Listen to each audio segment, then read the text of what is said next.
Bueno, buenas noches a todos, muchísimas gracias por venir y muchas gracias por la invitación, especialmente a la comunidad de Tarbut. La última vez que estuve en este escenario tenía 11 años y era maestra de ceremonias, se ve que hay cosas que vienen de fábrica y muchas gracias sobre todo a Fabián por invitarme a charlar con ustedes hoy. Bienvenidos y Fabián, contanos cómo estás. Hola, gracias Oli por invitarme hoy a este espacio.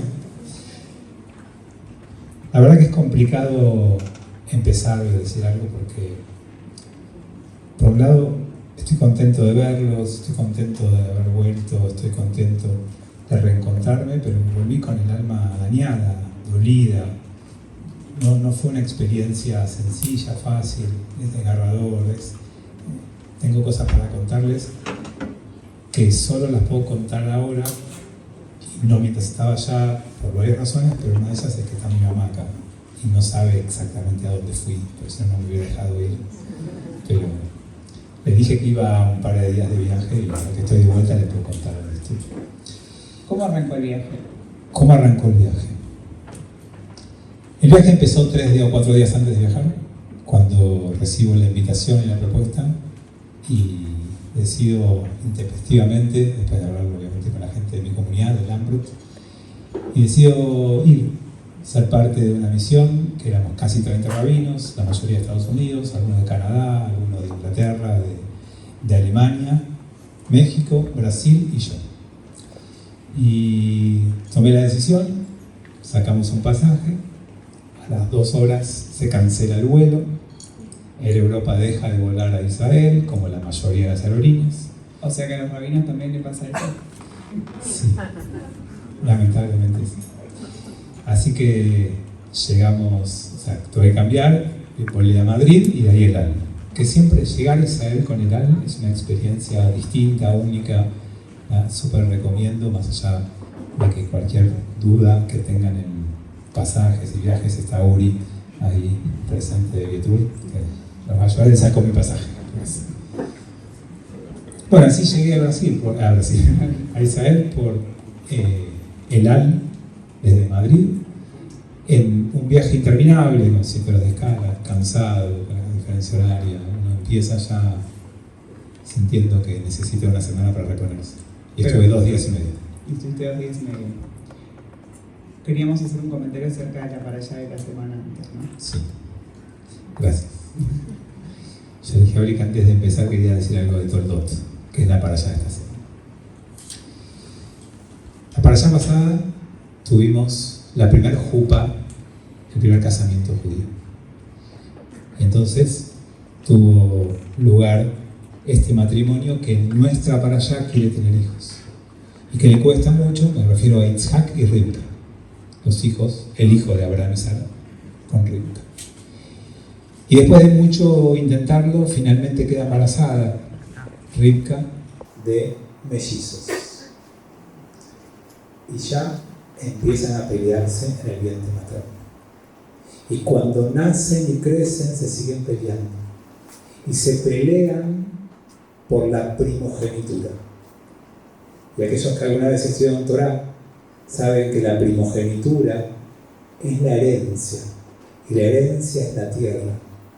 Y desde que Esaú y Jacob, los 2 hijos de Isaac y Rivka, gemelos o mellizos, nacieron, hay 2 pueblos disputando y peleando una única tierra. Y esta parashá que nos toca leer esta semana vuelve a reflejar lo que nuestros textos nos enseñaron una y otra vez. Y por supuesto que en esa disputa la madre necesita que los hijos no se peleen. Y hay una frase desgarradora que dice la madre: si ellos se pelean, ¿para qué existo yo? ¿Cuál es mi razón de ser? Y todavía 4000 años después no pudimos entender que el dolor de una madre es más fuerte que la ambición y el deseo de la posesión de algo.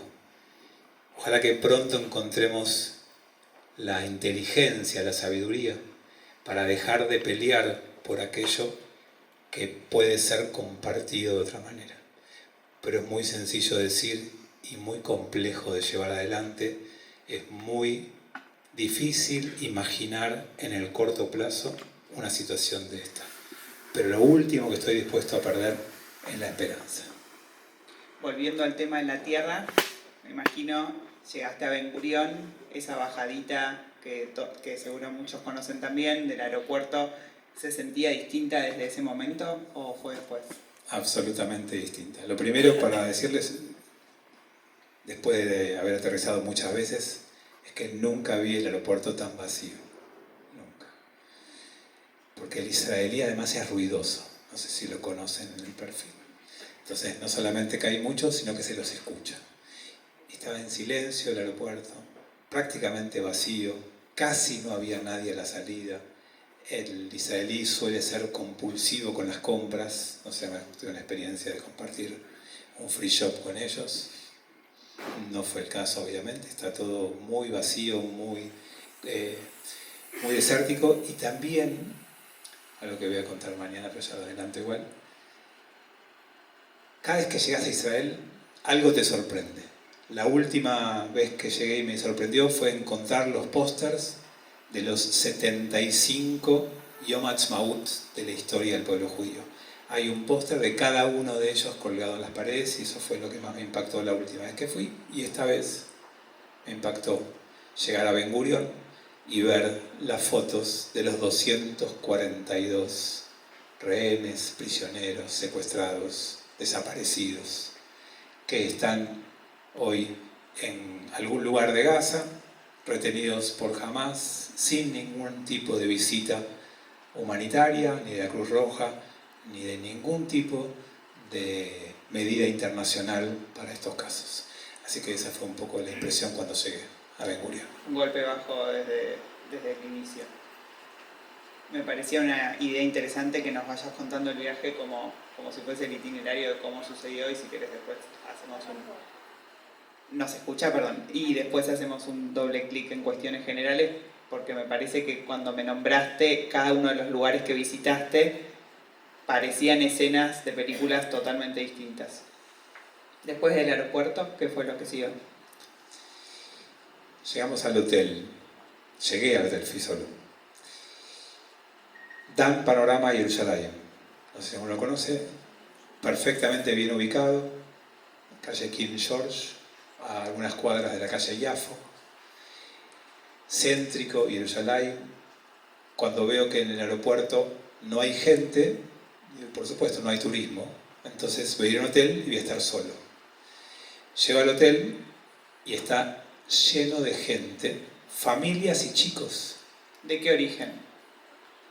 Todos israelíes. Y digo, qué raro. Y después de un ratito me cayó la ficha. Son todos los del sur desplazados.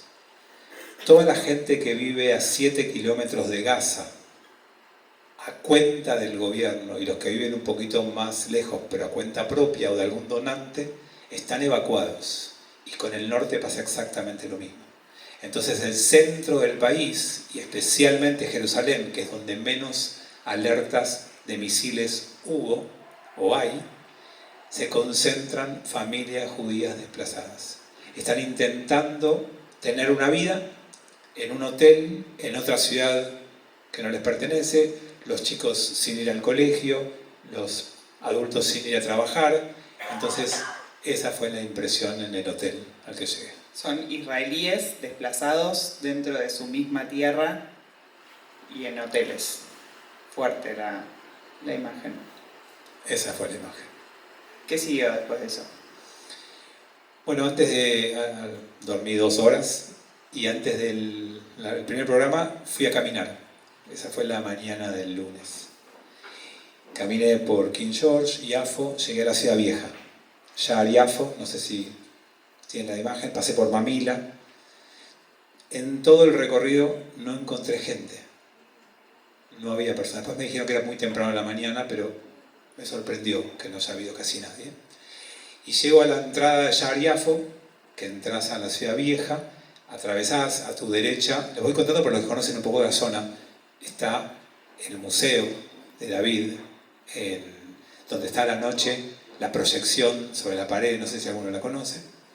Y seguís derecho, cuando entrás, te vas a encontrar con uno de los mercados, el famoso shuk, que es el que encontrás más afuera de la ciudad vieja. Y estuve a punto de entrar y no había casi gente, nadie.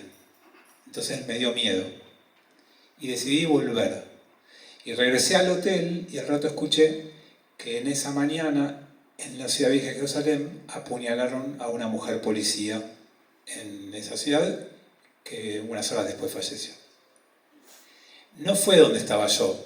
Esa persona fue por la puerta de Damasco, si alguno conoce los nombres de las puertas. No fue en Sha'ar Yafo, pero de alguna manera la situación era bastante llamativa por la ausencia de gente, así fue como arrancó y después empezó el programa formalmente. ¿Y cómo arrancó el programa? Fuimos a visitar a una persona que hoy es un héroe en Israel. Es un militar retirado, debe tener unos 60 años, y cuando empezó la división, la grieta en la tierra de Israel, con las marchas todos los Motzai Shabbat, todos los sábados a la noche, marchas y marchas, protestando y quejándose de un lado y del otro de la reforma judicial que proponía Netanyahu. La grieta, le diríamos acá. La grieta, exactamente. En esas manifestaciones él era uno de los que, siendo del ejército, se oponía a la reforma y, por supuesto, que fue considerado un traidor. Y dejó su cargo, milita políticamente en un partido opositor al gobierno, y cuando fue el 7 de octubre, a las primeras horas de la mañana, cuando empezó el pogrom, el desastre, la invasión de 2.000 o 3.000 terroristas que entraron en la tierra de Israel y que empezaron a hacer un desastre en las aldeas más cercanas y en Ofakim como la primera ciudad importante a la que llegaron, y también en la famosa fiesta en la que había miles de jóvenes celebrando la paz, recibe un llamado que tiene una familiar de él, 3 jóvenes en la fiesta, que están corriendo, que se están escondiendo, que están escapando, que pudieron mandar mensajes por WhatsApp, y entonces él toma un arma, su jeep, y se va. Y se mete en la mitad del desastre, pide la ubicación de los chicos, se la manda por WhatsApp, ve la manera de llegar, llega al lugar, sube a los chicos al jeep y se va. Y cuando está saliendo, lo llama un periodista de Haaretz, no sé si conocen el periódico de Israel. Un medio de los más importantes. Uno de los medios más importantes, más tradicionales de Israel, y le dice, mira, está mi hijo en la fiesta, ¿me ayudas? Y entonces él se aleja un poquito más, baja a los 3 jóvenes que rescató y vuelve. Y también le manda por WhatsApp la ubicación, ve la manera de meterse, llega al momento, se mete, sube al joven y se va. Y después recibe otro llamado más, de otros 2 jóvenes más, y vuelve a hacer lo mismo. Salvó la vida de 6 jóvenes en esa mañana, noche trágica de la historia de Israel.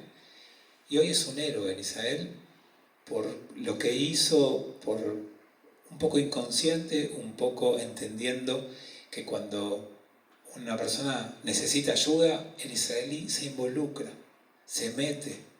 Me tocó, yo viví un año en Jerusalén y nos tocó pasar un momento complicado. Tuvimos un accidente en la calle con mi mujer y mi hija que tenía 3 meses en el momento. Los israelíes en ese momento te ayudan. Cuando no tenés un problema, te pasan por encima. Nadie te va a decir después de usted. Eso no existe. Tenés que ir a los codazos en Israel. Pero si tenés un problema, se van a jugar, se van a involucrar, se van a meter. Y él hizo eso, hizo lo que creía que tenía que hacer, no buscaba ningún reconocimiento, no buscaba ninguna medalla. Lo hizo y le salvó y le cambió la vida a 6 chicos, y que creo que son de 3 o 4 familias. ¿Y se sabe dónde los guardó, no sé qué palabra usar, dónde los salvó? No, contó que los sacaba de la situación, llegaba hasta un punto, los dejaba ahí, creo que era una estación de servicio o algo por el estilo, y volvía en cada uno de los viajes. No sé dónde fue. Y también el contraste, ¿no?, con el tema de la política interna. No, hubo un quiebre en la historia, pero el 7 de octubre marcó como un poco el fin de esta política interna, que venía un año de muchas batallas entre hermanos. Sí. Para volver a hablar para allá. Sinat Hinam, se dice en hebreo. Odio gratuito entre hermanos. Sinat Hinam. Esa es la causa de la destrucción del segundo templo de Jerusalén, según los rabinos del Talmud. Pero concretamente había una grieta, hay un gobierno, o había un gobierno en Israel conformado por Netanyahu con partidos de ultraderecha y ultrarreligiosos. Esa coalición tenía una cantidad mínima para sostenerse, pero era absolutamente atípica a lo que es Israel, con muchos partidos muy extremistas. Y entonces Netanyahu necesitaba una reforma judicial, muchos dicen, no tengo pruebas, basada en su situación judicial personal. Los que lo defienden dicen que hace 20 años que se quiere cambiar el sistema judicial por la injerencia que tiene en la política. No es el tema acá a discutir de política israelí, lo dejamos para otro día, pero eso generó una grieta que marcó 9 meses de manifestaciones callejeras y de una división tremenda en la sociedad, con discusiones, como pasó acá en la Argentina con nuestra grieta, con diferencias incluso entre amigos y gente que se dejó de hablar y gente que se dejó de ver por esas diferencias. 7 de octubre se terminó la grieta. No hay un gobierno de unidad, pero casi, porque se invitó a los líderes más importantes de la oposición a que se sumen. Algunos lo hicieron, hay uno importante que no lo hizo y uno que está un paso al costado de la política. Yair Lapid no es parte del gobierno, uno de los líderes de la oposición, y Bennett está un poquito afuera de la política. El resto se sumó, especialmente Benny Gantz y especialmente Gallant, que es el que está a cargo del Ministerio de Defensa y de la operación de la guerra, pero quienes no están en el gobierno prometieron no hacer oposición hasta que todo esto termine.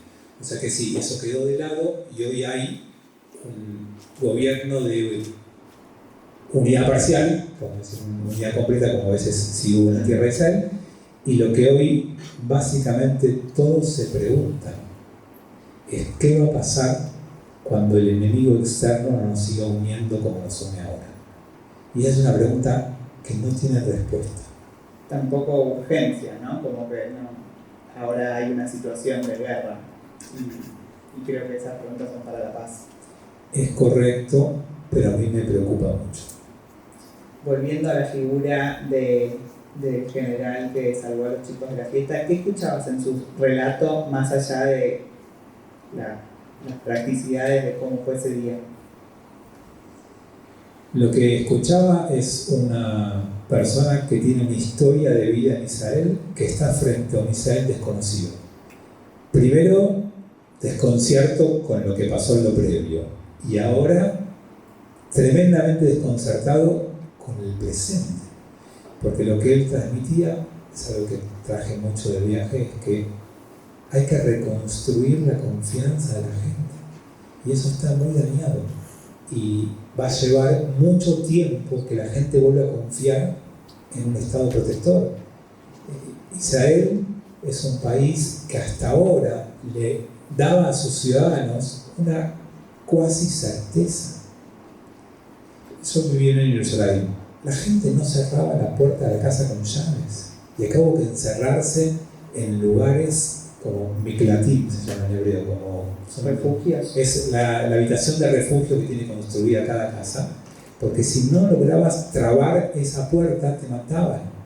E incluso los que no pudieron hacerlo porque tenían la puerta trabada, en muchos casos quemaron la casa y la gente se murió igual. Y ahora, ¿cómo hace esa sociedad para volver a confiar? Para volver a las aldeas destruidas, arrasadas, y reconstruir y volver a confiar. Es muy difícil, va a llevar tiempo recuperar esa sensación de normalidad que todos necesitamos para salir a la calle todos los días. Quizás en Argentina no esperamos tanto del gobierno en cuanto a protección y cuidado, pero allá sí.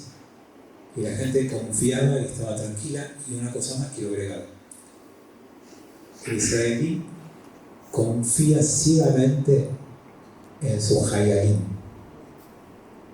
y muchos de los terroristas entraron vestidos de hayalim. Si vos estás en Israel y veías un hayal, estabas tranquilo y le dabas todo. Y hoy hay que reconstruir también eso, porque hay historias de las primeras horas posteriores donde hubo gente que abrió su puerta porque vio a alguien vestido de Hayal, y era un terrorista. Hayal, soldado en hebreo, por bajo. Sí, algo nuevo. Muchas cabezas te hacen así, como si fueran de Hayal, soldado. Escuché la misma historia de una de las enfermeras que trabaja en el hospital Adasa, que también está en Jerusalén, donde colaboro de cierta manera. Ahí estuve internado. ¿Ahí estuviste internado? Quizás conocemos médicos en común, después jugamos a conoces a Tamara Feldman, israelí. Te quería hacer una consulta. Cuando hablas de esto que se rompió, es una especie de pacto social fundamental para que funcione cualquier Estado, ¿no? Eso que aprendemos en el colegio en algún momento, que tiene que ver con la confianza, y quizás en Israel el contrato social.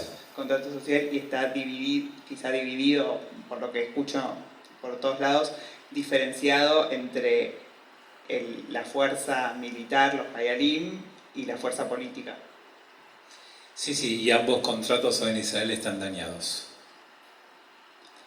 Eso era lo que contaba el ex general, ese era como su mensaje, como va a haber que reconstruir por acá. Sí, ese es uno de los mensajes más fuertes que me llevé de la charla con él. ¿Qué siguió después de...? Bueno, después de haber escuchado a esta persona, nos dirigimos a una fundación que se llama Brothers in Arms, y ahora se le agregó Brothers and Sisters in Arms, o en hebreo se llama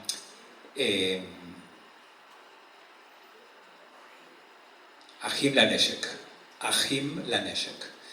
Es una fundación que se creó con la Grieta, que está fundada por ex militares y básicamente por dueños de unicornios israelíes.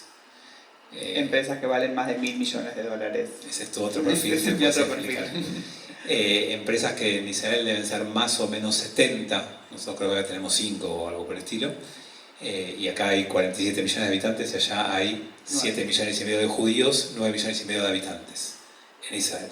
Y tenemos, creo que son 70 unicornios. La Startup Nation. La famosa Startup Nation. ¿Y qué hace esta fundación? Esta fundación se creó primero para oponerse a Netanyahu y su reforma judicial. Pero después del 7 de octubre se reconvirtió, como todo Israel, y se dedica a ayudar primero a reclutar a los soldados, a darles los pertrechos y lo que necesiten para pelear, porque la convocatoria que hace el gobierno de Israel a sus reservistas incluye hasta cierta edad a los que es obligatorio que vayan, pero después de cierta edad para algunos se fue voluntaria, entonces se presentaron más de los que fueron convocados, y además no tuvieron tiempo de prepararse el gobierno. Generalmente una convocatoria de 300.000 reservistas, que fue la que se hizo, demora entre 4 y 5 días. Acá en 24, 36 horas estaba lista la convocatoria, entonces ayudaron en eso. Fueron a visitar a la gente que quedó dañada, la ayudaron a reconstruir, la ayudaron a recomponerse o a mudarse, están juntando cosas para acompañar a los heridos. Por ejemplo, fui a un depósito inmenso, era un estacionamiento subterráneo como si fuera de un shopping, de un e-center, todo lleno de cosas de todo tipo. Y de repente veo que en un rincón hay 100 sillas de plástico. 100 sillas. Y le pregunto a la persona que nos guiaba, entiendo todo, había juguetes para los chicos, había ropa, había cosas para el hogar. Sillas de plástico. Me dijo, nosotros vamos a la Shiva de los familiares de los fallecidos, y cuando vas a una Shiva y va gente a una casa, no alcanzan las sillas, y tenemos las sillas para que la gente pueda sentarse y pueda rezar.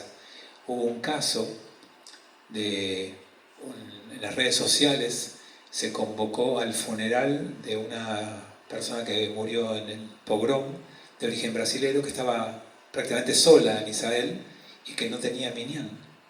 Y convocaron por redes sociales y hubieron 10.000 personas en el entierro.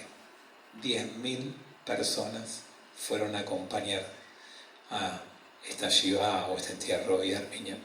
Así que esas son un poco de las cosas que uno ve. Esta organización es muy seria, muy profesional, muy eficiente y está súper involucrada en todo esto. Mi primo tengo varios primos ahí, y uno de lo que contaba es que en general cuando llegaba una de estas Shiva, la gente había ido a 2 o 3 en el día. Era una especie... ¿Escuchaste alguna historia de eso que pienses que vale la pena compartir? No, escuché que prefiero que dediquemos tiempo a hablar con familiares de desaparecidos o secuestrados o rehenes. Perfecto. Vamos con eso. Pasemos a eso, que me parece... Porque de ahí fuimos a visitar a esta gente y fue muy increíble cómo empezó. ¿Alguno conoce el Shopping Azrieli en Tel Aviv? Es ese que tiene un edificio en forma circular y triangular. Enfrente hay un edificio que es de la inteligencia militar israelí, que tiene una antena muy llamativa, muy alta. Es un lugar emblemático de la inteligencia israelí. Y si seguís avanzando está Kikar Rabin, la plaza donde asesinaron a Rabin, que en realidad tiene otro nombre, pero desde que lo mataron se llama Kikar Rabin. Ahí en esa plaza están todos los días los familiares, muchos de ellos, de los secuestrados. Y hay a una cuadra, un edificio que se armó como el lugar donde se reúnen y están allí, ¿no? Entonces nos contaron cómo empezó. El 7 de octubre fue el pogrom, el 8 a la mañana fue una persona con una silla de plástico, por eso me acordé, lo conecté con el otro, y se sentó frente a ese edificio en la plaza y se quedó sentado. Y en un momento alguien me preguntaba: ¿por qué estás acá sentado? No tengo más familia, no tengo dónde ir. ¿Por qué? Porque mi esposa y mis 3 hijos fueron secuestrados. Estoy solo, ¿a dónde voy a ir? Y se sentó con una silla ahí. Y cuando se corrió la voz y se enteraron, los restos de los familiares de los rehenes empezaron a llegar. Y se creó ese movimiento que hoy es una organización que se encargaron de decirme varias veces que son no gubernamentales. No se les escuchó ninguna crítica al gobierno, pero todo el tiempo dijeron que ellos quieren ser independientes, no depender del gobierno, no tener vínculo con el gobierno, y son absolutamente autosuficientes, con la inmensa cantidad de voluntarios que se acercaron desde que esto está. Se llaman por 15.000 voluntarios que ayudan, que colaboran. Armaron un departamento legal, un departamento de diplomacia, un departamento de comunicaciones, un departamento de psiquiatría, diferentes áreas que tienen que enfrentar gente que no estaba preparada para esto, que no le tenía que por qué pasar esto, y que hoy tiene que responder a un montón de necesidades que nunca pensó que iba a tener, con el dolor de la situación que están atravesando. Y nos regaló una hora de su tiempo una mujer que se llama Ayelet, que es la mamá de Nahama. Nahama tiene 19 años y es la primera imagen viral que apareció en los medios de una chica que es llevada en un jeep por un montón de terroristas en la parte como si fuera una especie de baúl, que no es un baúl. La sacan de ese lugar y la sientan en el asiento trasero con un montón de terroristas. Esa chica se llama Nahama, tiene 19 años y estaba en uno de los kibutzim de la zona simplemente porque se quedó a dormir el sábado a la noche en la casa de alguien ahí. Y era una activista por la paz, una chica que no tenía ningún tipo de postura ideológica, política, no quería ocupar Cisjordania, no quería atacar Gaza, no. Simplemente era una joven que vivía una vida con 3 hermanos más, y la mamá está absolutamente destruida, desconsolada. Nos contó que nunca terminó de ver la imagen, no la quiere ver la imagen de los medios, que ve pedacitos cuando aparece y enseguida sale y la borra, entonces como que tiene pequeños fragmentos y no quiere verla. No tiene ninguna noticia de su hija, no sabe absolutamente nada y no sabe qué hacer todas las horas del día. Está sentada en ese lugar, recibe a la gente, todos los días a las 5 de la tarde hay rezos, hay cantos, hay alguna muestra o instalación artística que va teniendo lugar allí en esa plaza, y están todo el día ahí. Bueno, yo tengo fotos que no las vamos a mostrar acá, pero en la misma plaza armaron todo un campamento con carpas, duermen ahí en la misma plaza, se generó una comunidad de personas que los une, la desesperación, la angustia y las infinitas ganas de reencontrarse con sus seres queridos. ¿Alguien les hizo alguna pregunta? Sí, pero ninguna pregunta era sentida a lo largo de lo que escuchamos, de lo que nos contó, porque te quedás sin palabras y solamente quisimos abrazarla, queríamos decirle que estábamos con ella, que la acompañábamos, que le dábamos un pedacito de nuestro corazón. No había nada que uno pudiera decir en ese momento que tuviera sentido ni preguntar ni afirmar. No había ninguna conversación, como que no había ningún diálogo. Perdón, no había ningún diálogo. Ella abrió si alguien quería hacer una pregunta. Se generó un silencio y todas palabras de apoyo hacia ella, no preguntas. Ella contó acerca de esta organización que nació espontánea para los familiares de... No, ella nos contó de la vida de la hija. De la hija. ¿Y hablaron con otro miembro de la organización? Sí, antes que ella vino una persona de la organización y nos contó un poquito de la estructura de la organización que te conté recién. ¿Cómo siguió después de eso? Bueno, ese fue el primer día. Y el segundo día fue más duro todavía, porque nos fuimos al sur. Antes de viajar, teníamos un chat compartido entre los rabinos que íbamos y yo me sumé después, confirmé el viaje. Nos invitaron nosotros después que ellos tenían el viaje armado y confirmé el viaje y ya estaba el chat en funcionamiento. Y había algo de un seguro que venían hablando de antes y yo no entendía a qué se refería. Resulta que el segundo día había que firmar un papel ahí a la mañana de que deslindábamos de toda responsabilidad al Ejército de Israel, al Estado de Israel y a cualquier otra organización y que íbamos por cuenta absolutamente nuestra y propia y no podíamos demandar nada a nadie, porque íbamos a una zona de guerra. Entonces nos pusieron un bus blindado, todos habrán visto la foto, un chaleco antibalas y un casco. Yo le dije que tenía el mío, pero me dijeron que mejor lleve el otro. Y emprendimos un viaje bastante angustiante y llegamos a, como les dije antes, 5 kilómetros antes de Gaza. Había allí 3 o 4 aldeas que fueron arrasadas, fuimos a una que se llama Kfar Aza, el mismo nombre. Gaza en hebreo es Aza. Kfar Aza es este lugar, que es uno de los que cuando empezó el pogrom llegaron desde Gaza cientos de terroristas, cortaron las alambradas, ingresaron y en el sector que más dañado estaba y que nosotros visitamos, arrasaron con todas las casas que había allí. No se puede ni describir ni contar el estado en el que estaban las habitaciones, las cocinas, todo incendiado, todo arruinado, todo se olía todavía la muerte. Fue una experiencia durísima. Ahí nos llegó un hayal, un soldado del ejército que nos contó cómo llegaron, por dónde entraron, qué hicieron, cómo hicieron lo que hicieron. Nos llevaron a los autos, destruyeron todos los autos también, destruyeron todo lo que pudieron destruir, lo hicieron.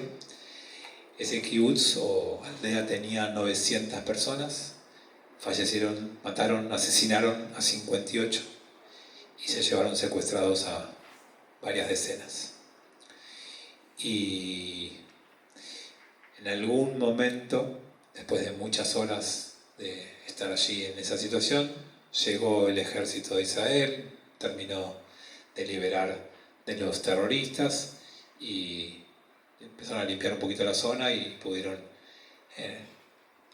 volver a constituirse los que se quedaron, los que tuvieron la brajá, la bendición de estar, pudieron trasladarse y empezar a entender lo que había pasado, porque hasta ese momento no habían entendido absolutamente nada. No hablamos con nadie de ese lugar, solamente con el soldado que nos recorrió. Porque entre las cosas, obviamente ese poblado está todo desalojado. Absolutamente vacío, solamente con militares. Solamente militares. O sea, quedó totalmente como una especie de registro de lo que pasó. Sí, sí, y está tal cual, no sacaron nada porque de hecho hacen estas cosas para que nosotros podamos replicar en el mundo lo que vimos, para que se pueda transmitir y contar esto que pasó. Entonces solo muestran a periodistas o muestran a algunos líderes políticos de algunos países que fueron visitando Israel y bueno, seguramente habrá otra transmisión como la nuestra que pasamos por ahí. ¿El militar que te acompañó había estado ese día o en los días siguientes? Estuvo en guerra hasta el día anterior y era de origen americano, estaba en Israel hace unos años y se había dejado del ejército porque se volvía 2 semanas a Estados Unidos, pero a recorrer Estados Unidos y contar lo que vivió. Y entonces por eso no estaba en el frente en ese momento. Me habías contado también cuando hablamos un ratito por teléfono del estacionamiento, de lo que quedó de los autos de los chicos que habían ido a la fiesta. ¿Fue en ese lugar o fue en otro? No, pero muy cerquita, nos llevaron a otro lugar que tenía unos entre 300 y 400 autos, que eran los autos de los jóvenes que estaban en la fiesta del desierto, quemados, arrasados, destruidos. Se veían autos con cochecitos de bebé.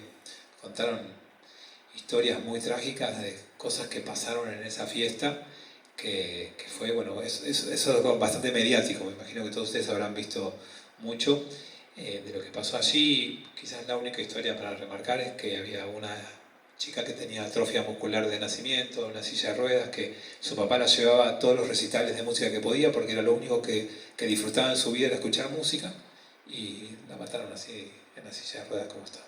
Sí, vi esa noticia. Algo acerca de la escala de ver tantos autos juntos. Me dijiste eran 300 autos, ¿no? Nunca ves 300 autos destruidos.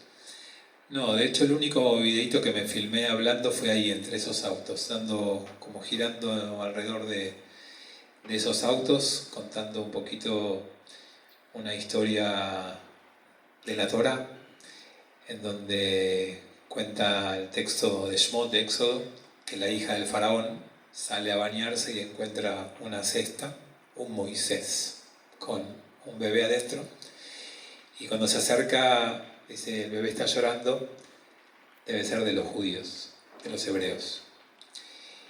Y desde ese momento parece que nos cuesta mucho dejar de llorar.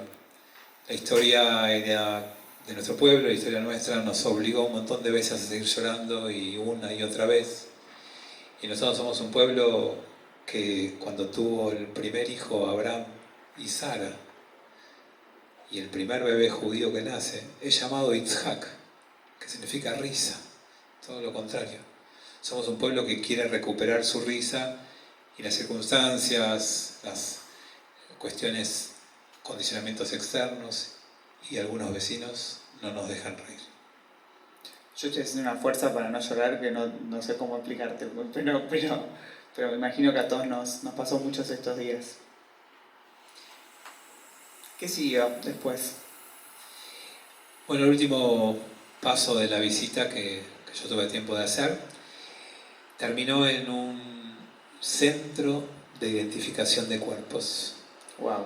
Es una parte del ejército de Israel. Allí en ese mismo edificio funciona el rabinato del ejército y tuvimos visita y explicación. Te iba a preguntar qué hace el rabinato del ejército cuando no le toca esta tarea terrible. Uno de los rabinos nos recibió y nos contó. Nos dijo que la tarea del ejército, del rabinato del ejército, es cuidar la halajá, es cuidar el Shabbat, cuidar la comida, kashrut, cuidar las festividades, pero también es parte de la tarea rabínica del ejército levantar la moral de la tropa, generar confianza en la sociedad, en el ejército, y acompañar a cada una de las familias cuando un soldado cae en un atentado terrorista o en una guerra. Esa es la principal tarea y función. Ese centro de reconocimiento de cuerpos recibe cuerpos de atentados o de guerras. Hasta el 8 de octubre, la mayor afluencia de cuerpos fue en la guerra de Yom Kippur, 50 años antes y un día de este pueblo. Y en este caso superó ampliamente la cantidad de cuerpos de la guerra de Yom Kippur. Porque en la guerra de Yom Kippur murieron 2.800 soldados. pero durante un mes. Acá asesinaron a 1000, primero dijeron 1400 y ahora 1200, ahora les voy a contar por qué, pero recibieron ellos 3000 cuerpos en un día, porque también estaban los 2000 cuerpos de los terroristas.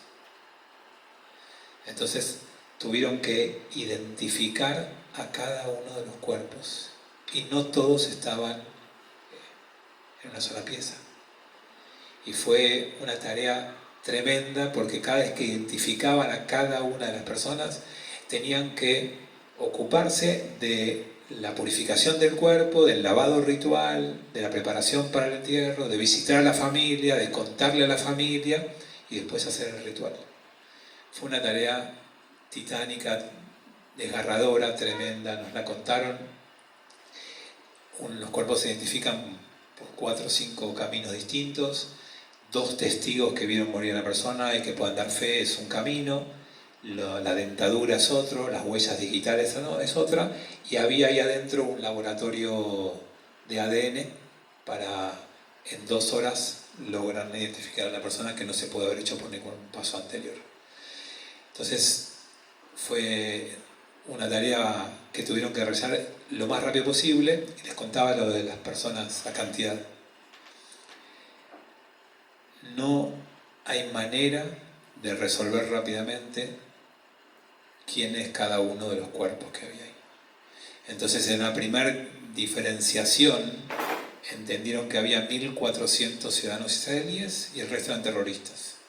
Y después de analizar todos los cuerpos y de tener toda la información y de armar el rompecabezas, descubrieron que algunos de los cuerpos que ellos habían presupuesto que eran israelíes eran terroristas.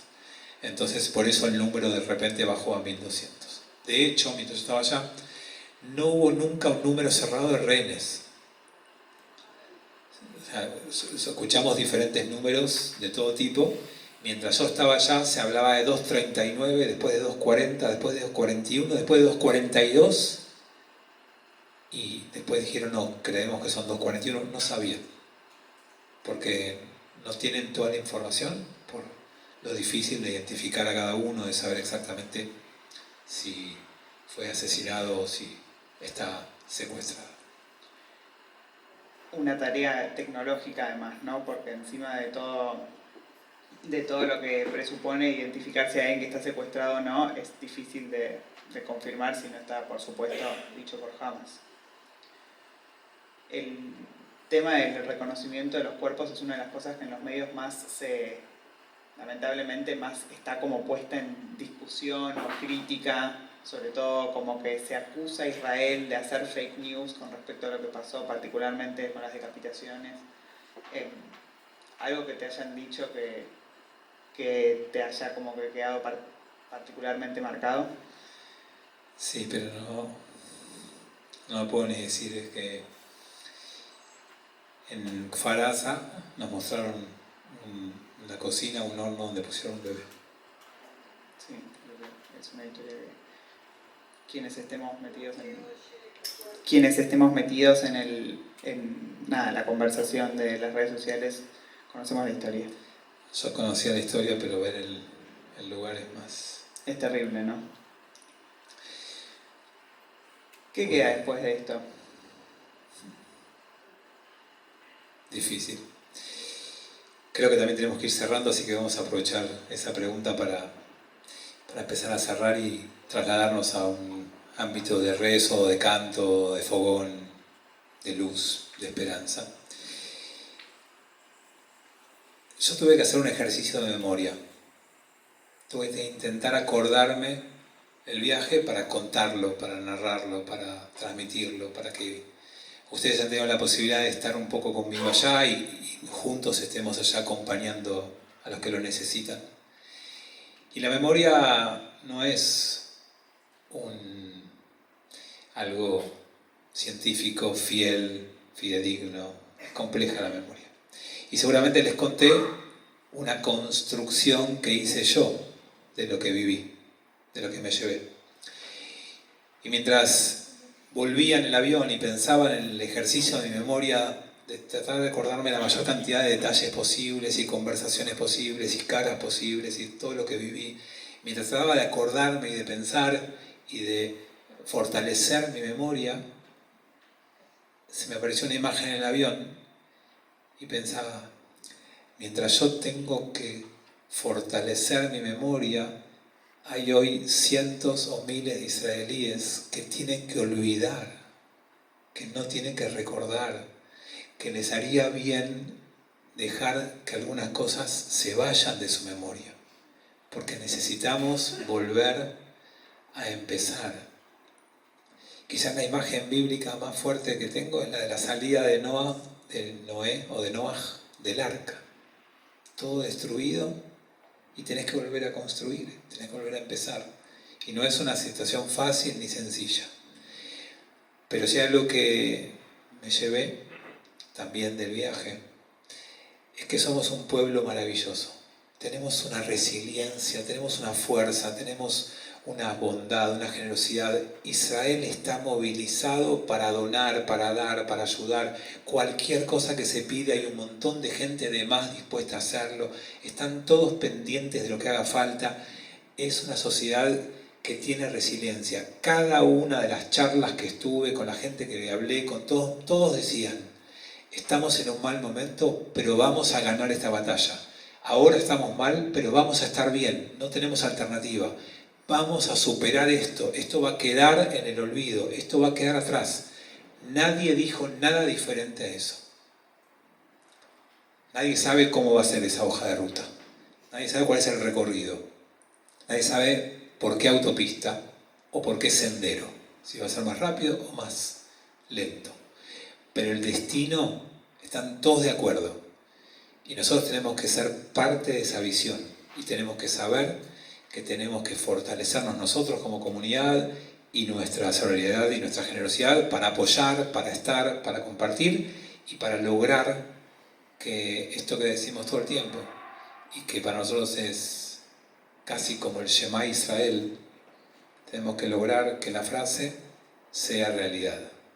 Am Israel Chai.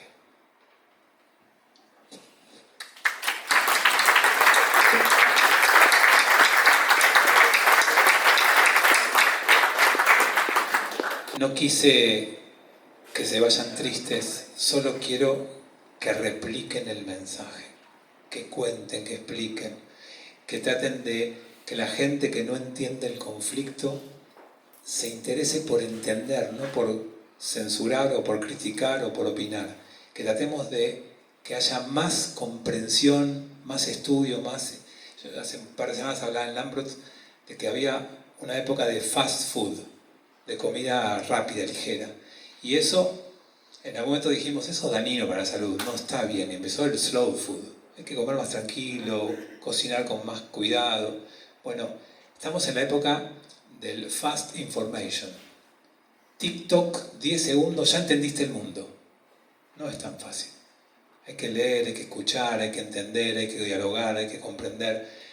Tómense el tiempo para informar y para que otros también lo hagan.